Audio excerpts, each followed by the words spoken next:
Deuteronomy chapter 32, English Standard Version. Give ear, O heavens, and I will speak, and let the earth hear the words of my mouth.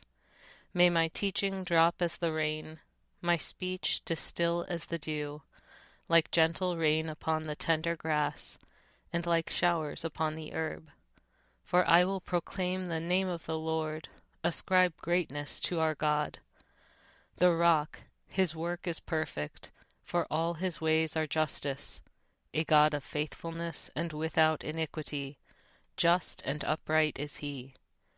They have dealt corruptly with him. They are no longer his children because they are blemished. They are a crooked and twisted generation. Do you thus repay the Lord, you foolish and senseless people? Is not he your Father, who created you, who made you and established you? Remember the days of old. Consider the years of many generations. Ask your father, and he will show you, your elders, and they will tell you. When the Most High gave to the nations their inheritance, when he divided mankind, he fixed the borders of the peoples according to the number of the sons of God. But the Lord's portion is his people, Jacob his allotted heritage. He found him in a desert land, and in the howling waste of the wilderness. He encircled him. He cared for him. He kept him as the apple of his eye. Like an eagle that stirs up its nest, that flutters over its young, spreading out its wings, catching them, bearing them on its pinions, the Lord alone guided him. No foreign god was with him. He made him ride on the high places of the land, and he ate the produce of the field, and he suckled him with honey out of the rock, and oil out of the flinty rock, curds from the herd, and milk from the flock, with fat of lambs, rams of Bashan, and goats, with the very finest of the wheat, and you drank foaming wine made from the blood of the grape.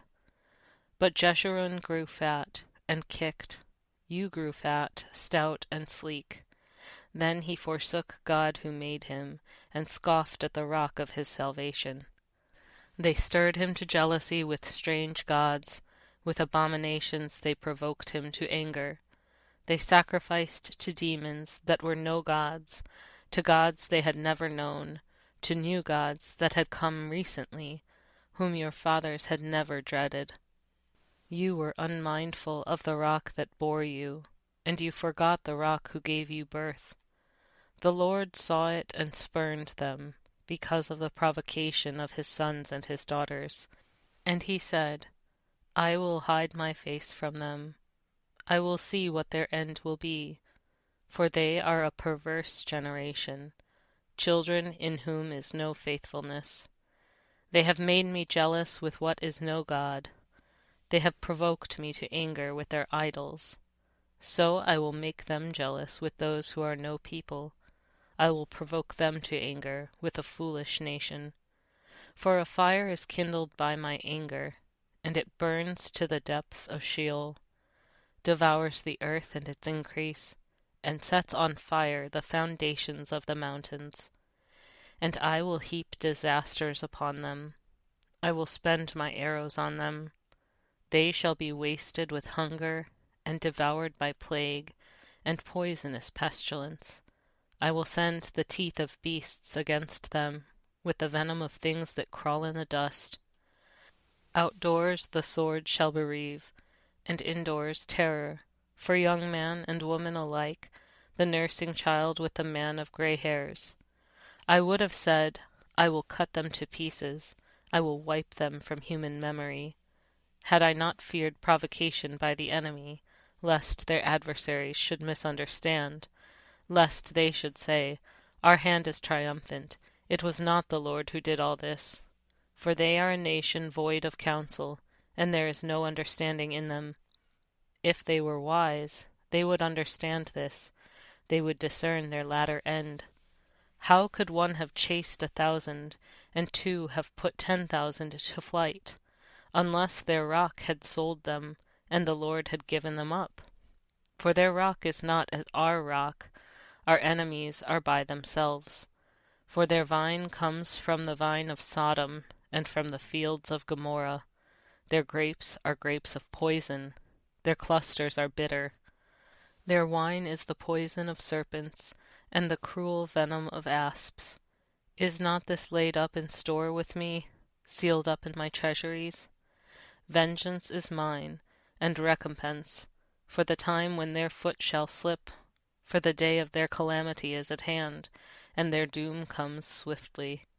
For the Lord will vindicate his people, and have compassion on his servants, when he sees that their power is gone, and there is none remaining, bond or free. Then he will say, Where are their gods, the rock in which they took refuge, who ate the fat of their sacrifices, and drank the wine of their drink offering? Let them rise up and help you.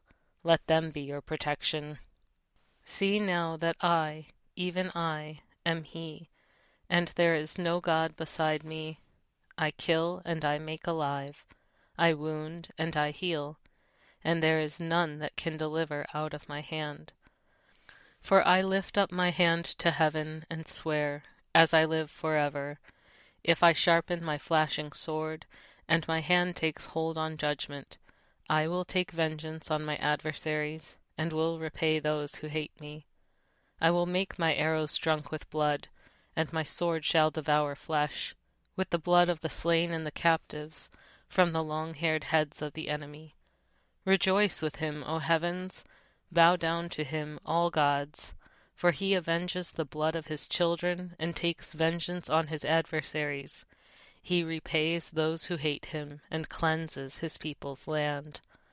Moses came and recited all the words of this song in the hearing of the people, he and Joshua the son of Nun. And when Moses had finished speaking all these words to all Israel, he said to them, Take to heart all the words by which I am warning you today, that you may command them to your children, that they may be careful to do all the words of this law. For it is no empty word for you, but your very life, and by this word you shall live long in the land that you are going over the Jordan to possess. That very day the Lord spoke to Moses, Go up this mountain of the Arabim, Mount Nebo, which is in the land of Moab, opposite Jericho, and view the land of Canaan, which I am giving to the people of Israel for a possession. And die on the mountain which you go up, and be gathered to your people, as Aaron your brother died in Mount Hor and was gathered to his people, because you broke faith with me in the midst of the people of Israel at the waters of Meribah Kadesh, in the wilderness of Zin, and because you did not treat me as holy in the midst of the people of Israel. For you shall see the land before you, but you shall not go there, into the land that I am giving to the people of Israel.